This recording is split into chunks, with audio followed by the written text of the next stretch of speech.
Hi, Jansen here from Cardiogolf. In my Cardiogolf classes, I do a battery of drills that breaks the swing down in parts. And the reason I do that is because when you work on just one part of the swing, you can really focus on the mechanics to learn that part really well. Later on in the class, I put the swing back together to make it flow. One of the drills that I do in my class is just to focus on the lead arm. That's the left arm for me since I'm a right-handed golfer. Now, I like to use these shorty practice training clubs made by Golf Gym. They're short, so they're easier to handle, especially if you're going to be doing just a one-armed swing. So to do this drill, go ahead and grab the club with your lead hand, and you can choke down. It just makes the club a little bit lighter. And make sure that your grip is correct. If your grip is incorrect, you won't be able to hinge your wrist. So from here, what you should do is just practice slowly swinging back and checking that halfway back position, making sure that the wrist is starting to hinge and the club face is square. Then go ahead and take it to the top, and at the top you want to really focus on trying to make sure that your left arm is extended and your wrist is hinged at this point.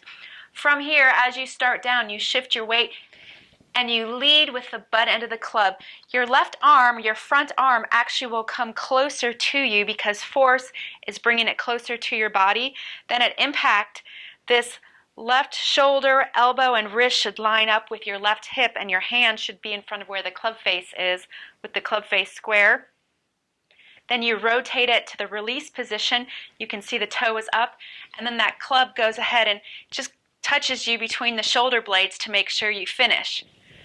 This is super detailed information. There's no way you can think about all this while you're playing golf, but you can work on it inside, and you do it in slow motion and then keep on practicing, trying to go faster and faster until it becomes automatic.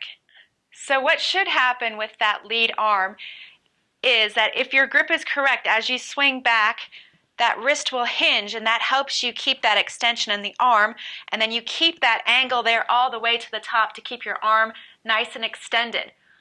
Where people go wrong is because of an incorrect grip or something else. They end up swinging back with no wrist hinge, and that arm ends up bending.